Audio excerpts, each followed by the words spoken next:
Hello, and welcome to the Doney Park Timberline Fernwood Area Plan Update Open House. During this presentation, we will provide an overview of what an area plan is, what it does, how you will participate in tonight's open house, and how you can provide comments.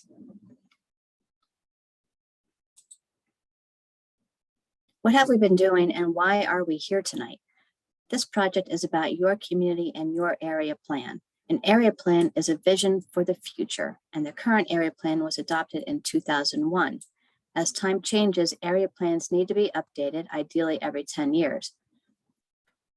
The committee working on this project is a group of residents who were invited by county supervisors to work on this update, and they have been hard at work since January of 2020. Now we need your input on the draft vision, goals, and policies.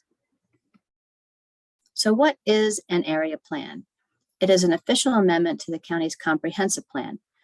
The county's current comprehensive plan was adopted in 2015, and it provides a statement of the county's desired future and is intended to serve as a primary decision-making guide for growth and development in the county.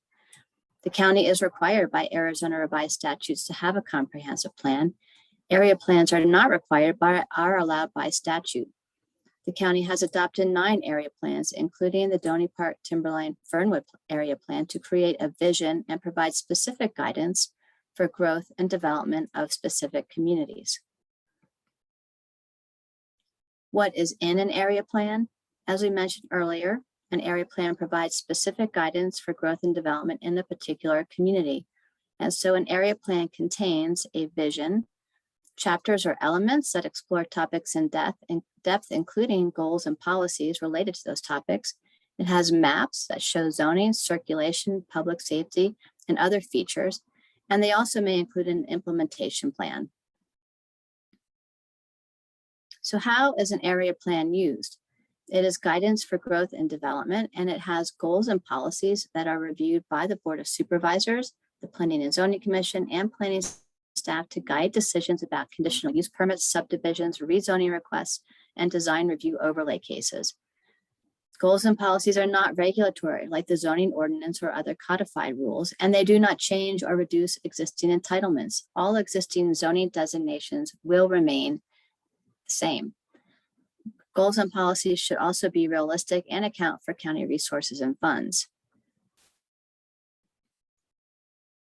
So let's talk even more about vision, goals, and policies.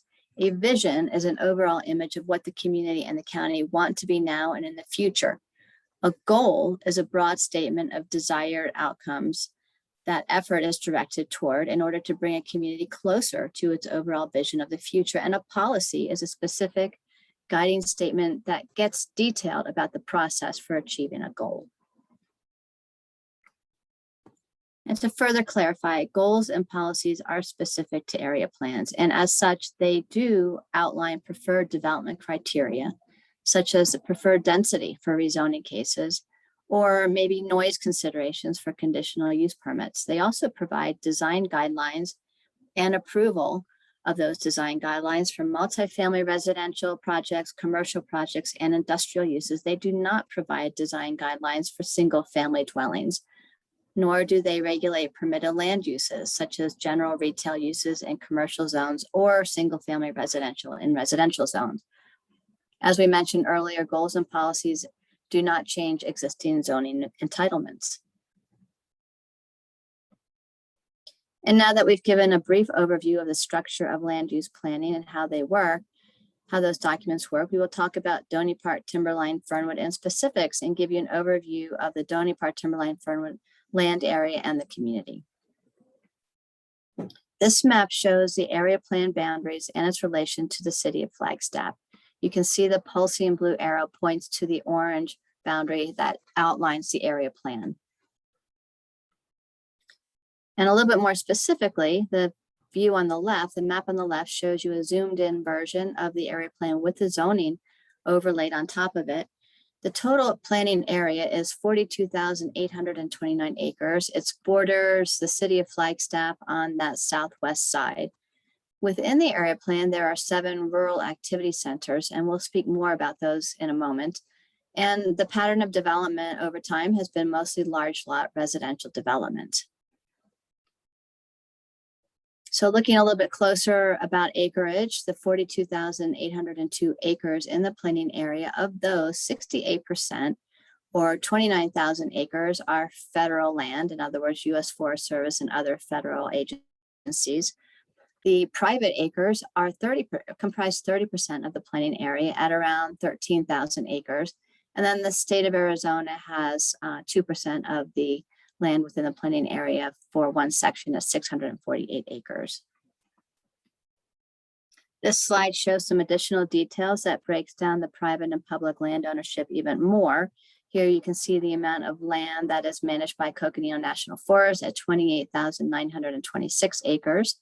Walnut Canyon National Monument has 170 acres that are managed within the planning area. And then the county and Flagstaff and state trusts also manage some of the land within the planning area. And then interestingly, the railroad has 498 acres.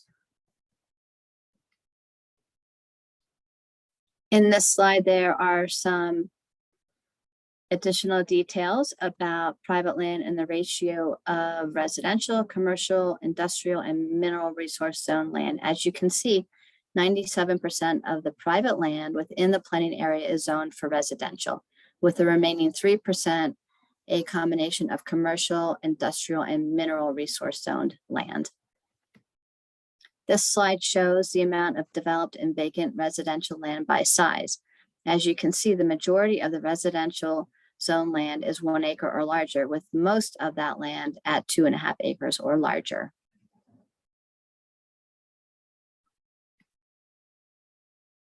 So in looking at the amount of vacant residential land, there's an estimated 380 additional new primary single-family homes that may be built within the area. Most of those would be on acreage of 2.5 acres or larger.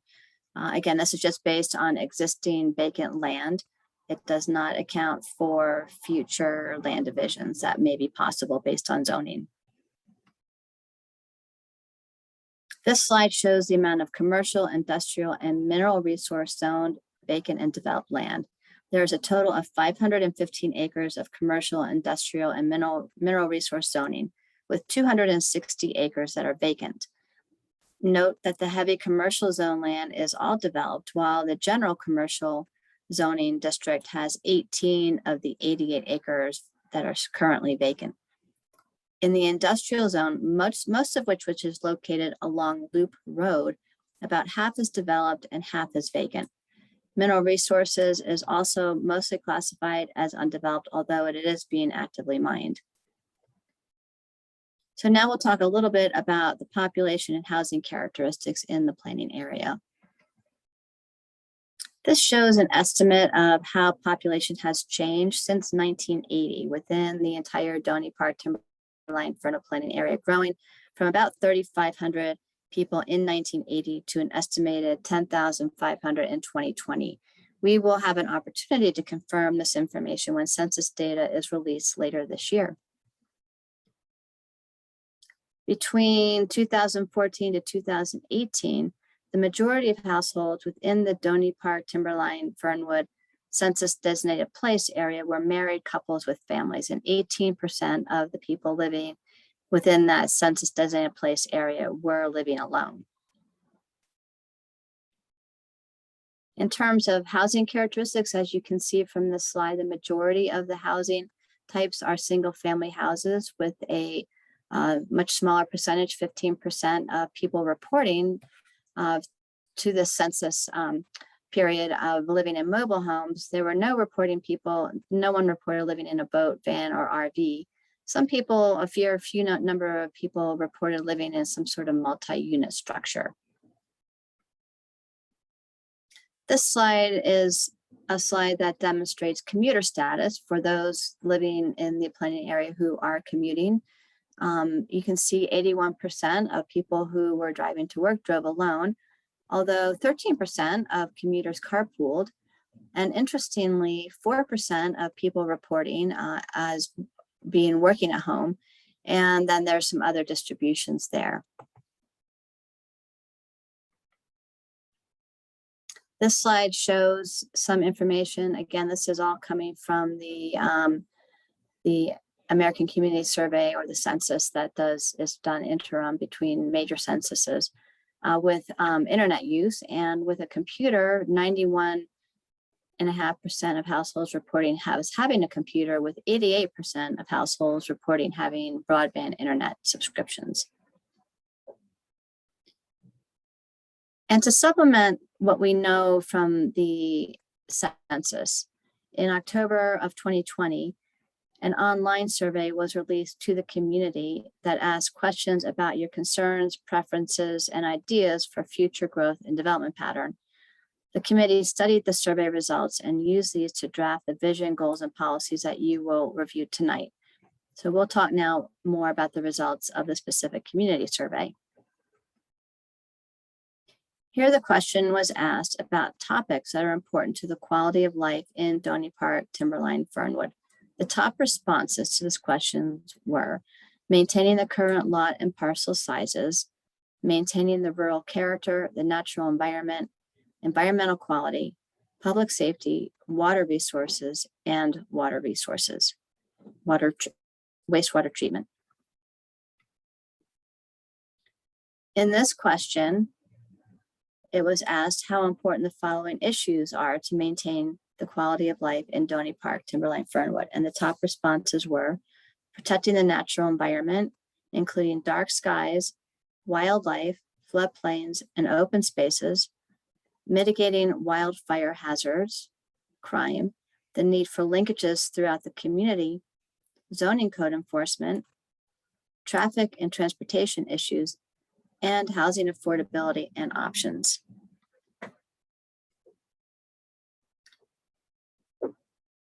Through the survey, then, we asked the question, how would you describe the community character in Doney Park, Timberline, Fernwood? The top responses were the rural atmosphere, the open space and forest access, the dark sky community, cultural assets and historic landmarks.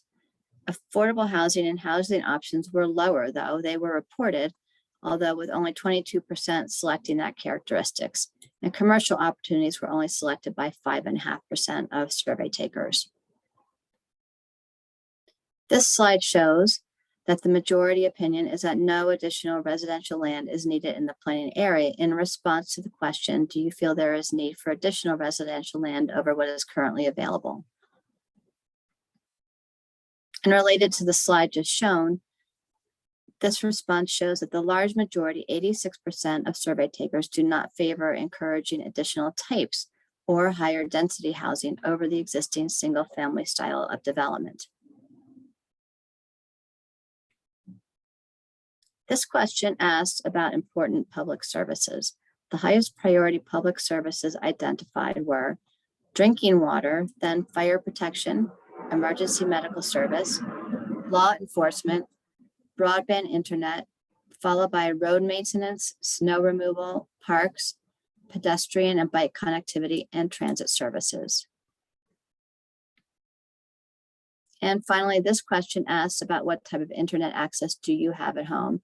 It's a similar response to that reported by the census at 86%, almost 87% report having broadband high-speed internet. Interestingly, about 4% reported having dial-up. 7% of responders only have access to the internet on their cell phone, while 2% do not have access to the internet at all. This question asks for information about rural activity centers. As we mentioned earlier, there are 7 rural activity centers within the planning area located at major intersections, with the exception of the one at Cromer Elementary School, which is a public service rural activity center. A rural activity center is defined as a centralized, concentrated area of locally oriented commercial, public, and semi-public services and activities. These activity centers are identified by area plans and the Flagstaff Regional Plan. As you can see by the slide, the majority of survey respondents did not favor additional rural activity centers within the area plan. This question asked if there's a need for additional commercially zoned property. And you can see the responses to the question about this need show that the majority of respondents do not favor additional land zone for commercial uses over what currently exists. Similarly, this slide shows that the majority of survey takers do not want to see additional industrial zone land within the planning area. And again, industrial zone property would provide services such as warehousing, manufacturing, and automobile repair. This question asked if the existing public roadway system within the planning area meets respondents' needs, and the majority, over 75% of survey respondents, said yes, the existing public roadway system does meet their needs, with about 24% responding no, it does not. This question asked about pedestrian connections, and interestingly, the response here shows that most survey takers did not feel that additional pedestrian connections were important, but the response is different from an earlier question about public services where pedestrian and bike connections were fairly important. Take a look at the transportation and circulation goals and policies later tonight to see how those have been addressed. This question asked about issues related to management of the national forest. The top issues identified through the survey were protecting U.S. forest land from development, addressing the potential for wildfires, illegal dumping, camping impacts, OHV use, hunting and recreational shooting, and timber harvest.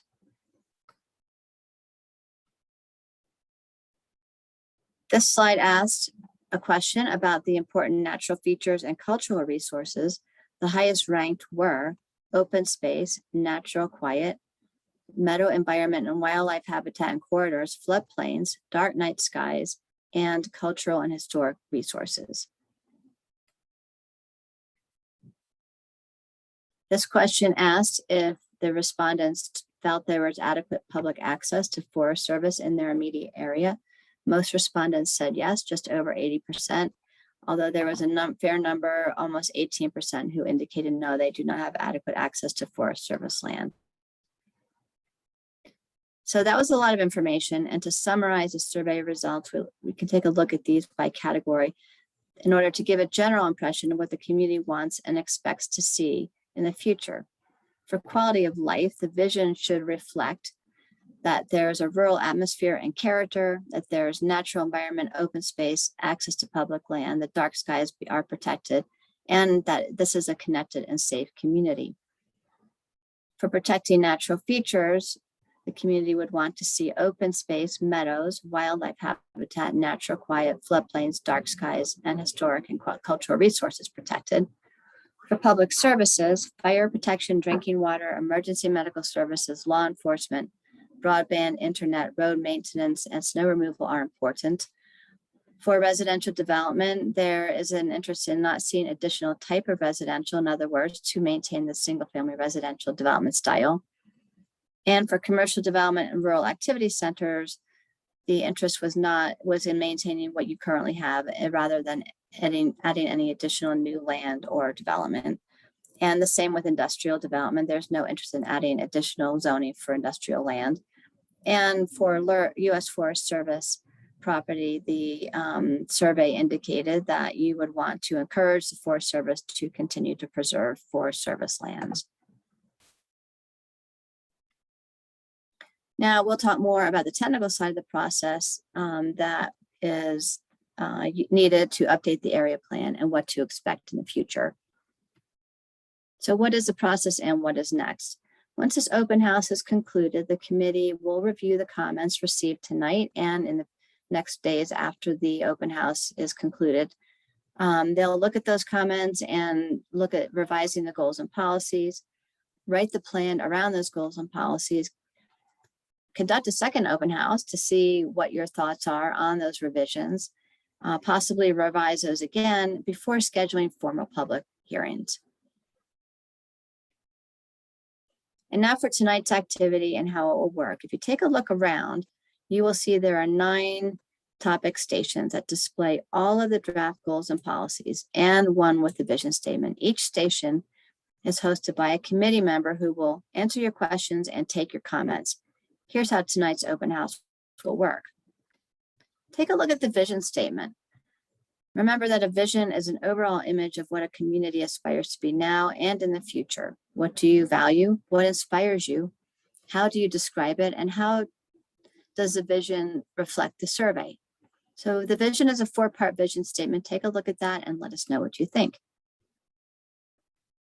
And then review the goals and policies. Do the goals and policies reflect your values and hopes for the future of the planning area? Do the goals and policies reflect the survey? Is there something missing? And here are the 9 topic areas that will have draft goals and policies ready for you to review. There's community character, culture and history, natural environment, open space, parks, trails and recreation, land use, growth and development, community services, transportation and circulation, public safety, sustainability and resilience, water resources and wastewater treatment, and design review guidelines. We realize you may not have an opportunity to visit every station tonight. Look at the ones you may be most interested in, and then there are ways to comment in the next few days. You can do that, as we mentioned, by visiting the boards tonight, talking with committee members, leaving your comments on sticky notes right on the display boards. Another way to comment will be to go to our digital open house. You can do that tonight or you can do that later. You can comment directly on the document. And just to give you an idea of how that works, let's just go right into the site. You can also use the QR code that you will see attached to the different stations, connect right into this internet site and leave your comments there. So let's take a look. This is our digital open house site. And you can see that you'll be able to scroll down, review the vision. And then further down, you can review the goals and policies. So we'll take an example. And if you want to review and comment on the vision statement, simply click on the red button. And this will take you directly into the document. You simply click right next to the sentence or paragraph that you wish to comment on with this bubble, and it will bring up a comment box for you where you can add in your comment and then click add comment and then close it when you're done. To get back to the digital workshop, just click on this back button. So you can do that with the vision statement as well as with all of the goals and policies.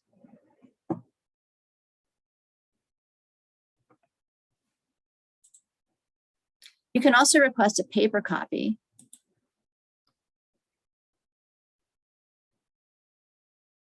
from staff and turn that into community development by October 5th. Thank you for joining us for this open house, and we look forward to seeing more of you tonight.